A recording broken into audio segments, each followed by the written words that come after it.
So here's our monthly call, our Realtor workshop. And, when we do this every month, it's a different topic, different person to basically get on and see what what's going through everyone's mind and how they work and how they function. This month, and I talked to Corey a couple months ago about this, Corey Robinson, Journey Real Estate. And I've known Corey, I don't know, maybe 5, 7, 8 years, something like that, off and on throughout the industry. And then just the last few years, we've kind of connected more just with the buy-sell meeting and projects we've done together, like the building thing that he does, give back to the community type stuff. But one thing with me and Corey, or one thing that's impressed me about Corey is, how do I put this? If you look at Corey, if you see Corey, he just looks like, and I'm not saying this in a negative way at all, just your average guy.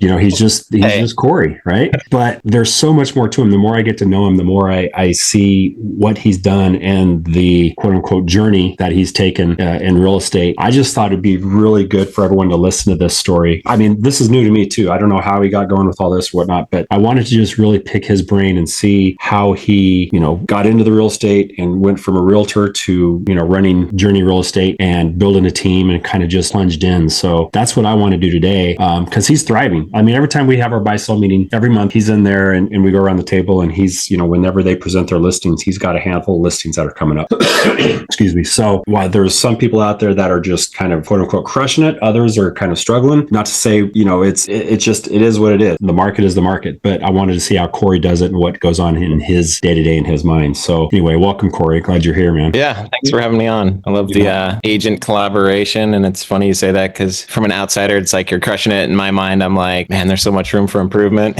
And it's all relative to just recognize kind of where I'm at and be grateful, not kind of see the gap between where I am. And so, okay. So you say you always want to improve, get better, whatever, but going back where it started, like with you, how did you go from where did you start with this in the industry? Like just as a realtor working for who, and then what made you want to get your broker's license and just grow? Yeah. So I actually, after college, I moved to San Diego to work with a buddy of mine who was managing his family trust. And so they had residential properties, commercial properties, a restaurant. And so I got my license back in 2006, kind of fresh out of college. And one of the opportunities that kind of fell in my lap was to open up this restaurant that was mismanaged in the past. We had a full liquor license in San Diego. So I was young and dumb and hopped in on that, which was a little bit of a detour. I kind of consider it my MBA.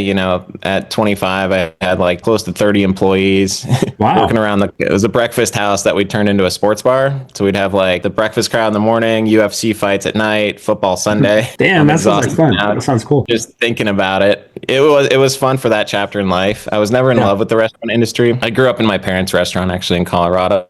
So trying to avoid it, but it found me. But that was my little detour. But my heart was always in real estate. So back in 2011 or so, my girlfriend at the time, who's now my wife, had some family health issues back here. So she was like, all right, I'm moving home. So I was like trying to get out of the restaurant industry, trying to get back to real estate. And so it was kind of a no-brainer to just join her, move into the North Bay. So in 2000. Wait, and you had your real estate license by then already, you said? Yeah, I got it in 2006, but it wasn't super active. I renewed it. We were managing some properties and did a couple of renovations and rentals and things of that nature. Okay. But I didn't know a lot. And when I moved up here, I started working as the director of marketing for one of the top agents in Southern Marin. That was kind of my baptism by fire here because I was thrown into, I think that year we did like over 100 million in sales. And my director of marketing was holding open houses, broker tours, running around with showings. It was kind of everything. Okay, wait. So back up. That's what I want to find out. So director of marketing for one of the top agents in Marin County. Can you say who it was? Yeah, it's Tracy McLaughlin.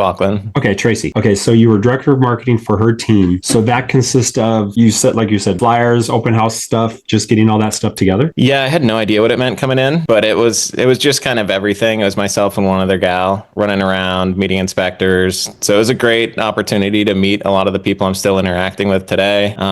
Hear some pretty hefty negotiations. I think at the time, most of our listing inventory was in like the 3 to 10 million range. And so it was cool to kind of learn that luxury market, learn negotiations, things of that nature. And then I promised 1 year, and at my 1 year mark, I was training my replacement and ready to kind of get out of there. I think being an entrepreneur is a little bit humbling in a way, like going from being the owner of a restaurant with multiple employees to just kind of running around like crazy, but it was a good experience. And then I moved to a small boutique brokerage in Corte Madera for like 1 year, and then moved to Golden Gate Sotheby's for another 8 or so years. And so by this point, so now you're 1 year under Tracy as a marketing person. So you're boot camp, learning the business and how to market. And then you went to a couple little brokerages. So you're how many years in now? Actually, from Tracy to this point, you're what, 7-8 years in? Yeah, so probably like 7, 8 years. My first year with the little boutique brokerage was honestly a little bit humbling. I got audited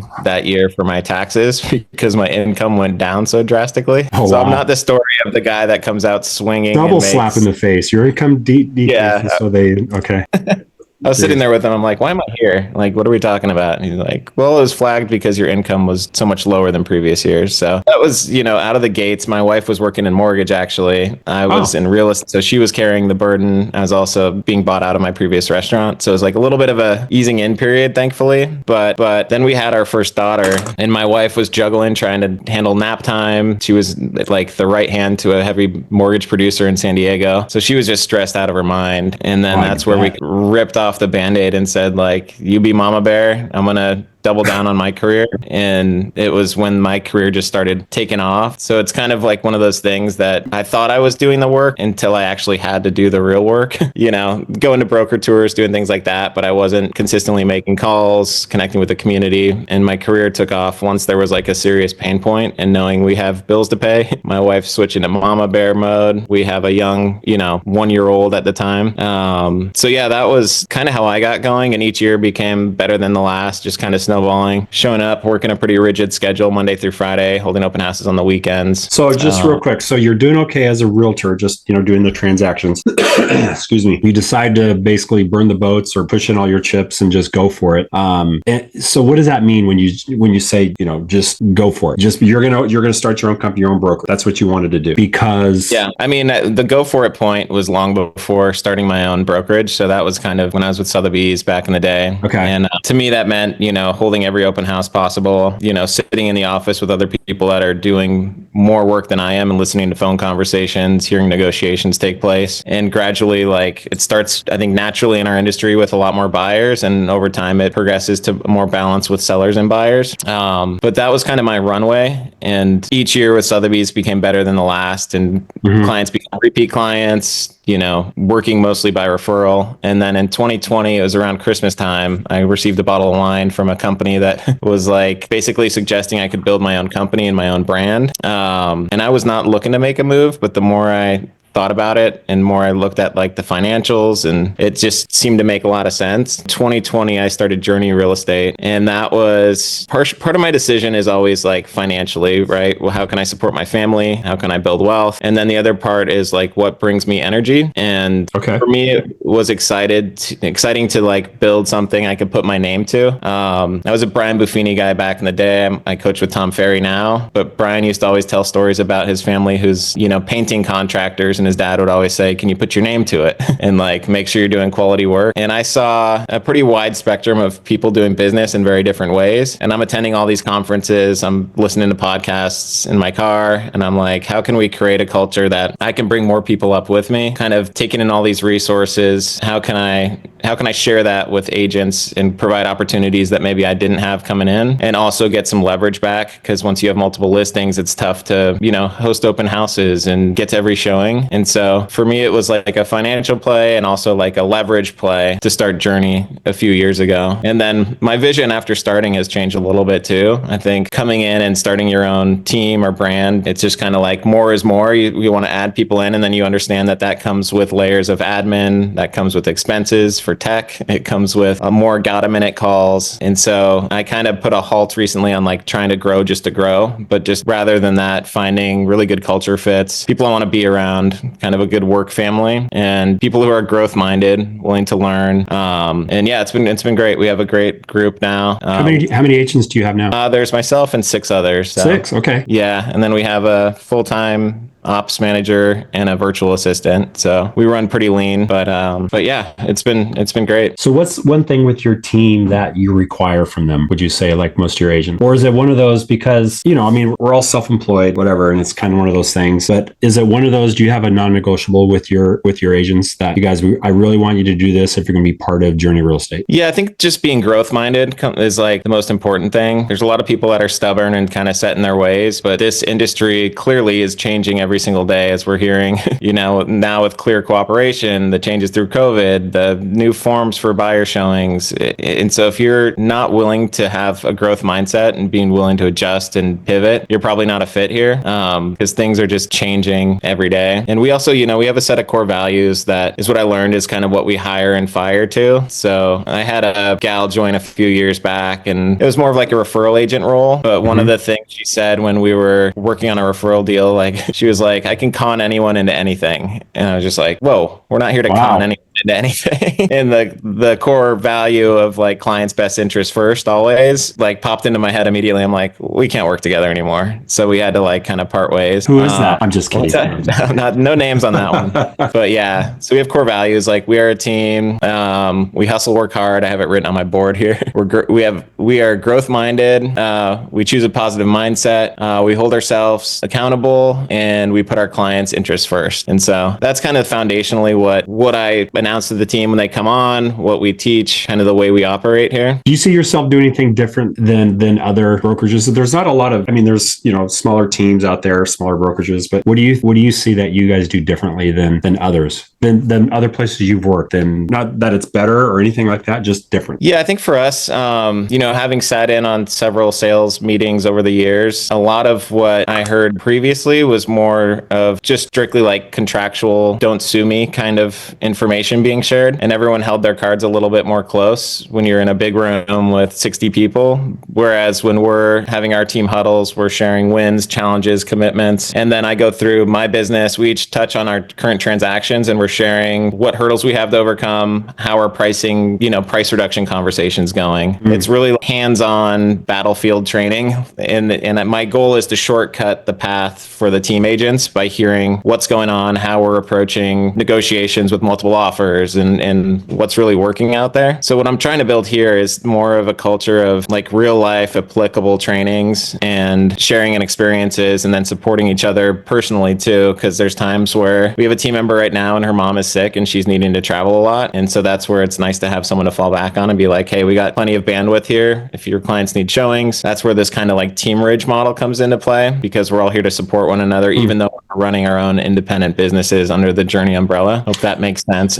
No, yeah, it does. It's great. Are you turning away agents? Like, do you have agents that come to you and say, I really want to work with you, and you just say, you're not the right fit? Or, is it got to that point where you can be choosy on the agents that you want in your office? Yeah, for sure. The last couple of years, it's been more no's than yeses. I think that's great, because there's a lot out there that don't. I mean, there's like some will just take anyone. And again, not that it's right or wrong, but they want to bring him in and train him or whatever it may be. That's great. But yeah, I mean, I've learned even like on my coaching calls with my Tom Ferry coach, he's like, you need to recruit. Who are we adding? And I'm just like, that's not where I'm at right now, is trying to just grow to grow. I'm trying to like narrow the focus, make sure I'm focused on my clients, build things up. And I think for me, new additions to the team, and I'm open to adding a couple pretty soon here, would just need to be pretty full-time, have some track record of success, doing some business. And I think that'll lead to more meaningful conversations, because I don't want to be like a sales manager. I want to be a team leader, but I want everyone to bring something to the table and contribute. So as we grow, I think, it has to be culture fit, has to have a growth mindset. And then, my more recent vision is to have people who have done some transactions, who kind of know what they're doing, and kind of grow in that way, especially in this market right now, where I found it's pretty tricky to get brand new agents into production immediately. And that was my experience too. It takes a while to get, the rocket fuel builds up and eventually the rocket ship takes off, but it's not an industry industry where you can jump in unless you're one of these teams in San Diego or New Jersey that's like doing Zillow Flex and it's like kind of a turn and burn. I feel like our local market is a little bit higher price points and more care. And as you know, your wife is a realtor, like the amount of work that goes into just preparing a listing to put it on market. We're doing full blown renovations. And so, yeah, I don't see it as like a super fast transactional market, but I'm excited to kind of continue growing just low and slow like barbecue. So, okay, let's talk about this. That's great. I like that one actually, like barbecue. So some of this, like we have on this call, I'm sure there's agents on here that are brand new in the industry. What would you recommend to some of the agents that are within, their first year, they haven't closed a transaction, or maybe they've done one, or they're out there just grinding? What would you say to them? Yeah, I mean, one is just keep grinding. I think you asked me a while back, like, what's your key to success? I'm like, I don't really have like any secrets or anything. It's showing up, it's working a pretty rigid schedule. I think surrounding yourself with people that are where you want to go. And, if you're in a bigger office and you are brand new, try to get a desk next to someone who's crushing it, who's doing a lot of business. See if you can offer assistance with showings, see if you can hold open houses. It's all about just getting reps in, learn the market like the back of your hand, go out on broker tour. It's all about just getting into action. I think early for me, I was like, had this imposter syndrome, like, I don't know what I'm doing, I'm faking it, and you are an imposter until you get reps in. So just the faster you can get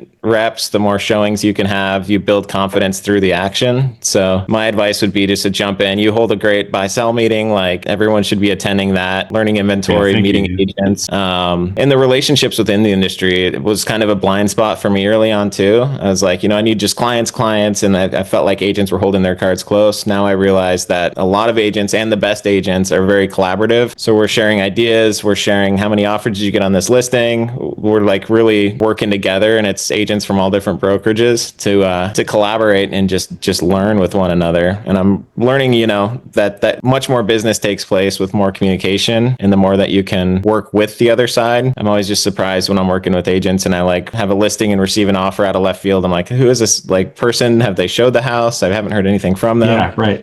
It's just funny. There's like so many different approaches and so many different levels of competence, I guess you could say, in communication that, yeah. Well, it sounds like to me, man, like the agents that work for you right now, the 5 or 6 or 7, whatever you have in your office. I mean, obviously they're lucky to have you, just because of your drive. I mean, you are, excuse me, you're definitely knowledgeable. Because I will tell you this, I know that, like you said, Megan, my wife, she's a realtor, and there's times when we'll be at home talking about whatever, something to do with real estate or an opinion, price point opinion, or something like this. And she's said this more than once to me. She was like, I should call Corey, get his opinion. I was like, that's a good idea. That's something that's pretty big, just to have agents that say, hey, let's call Corey and see what he thinks about it. So good job, buddy. Yeah, no, that means a lot. Wife is great too, crushes it. Yeah. So, I mean, I think that's the idea is we get a lot of those calls, and I make a lot of those calls too. Like, I'm not too proud of myself to call colleagues and just ask, like, what's this? Like, what are we doing on that?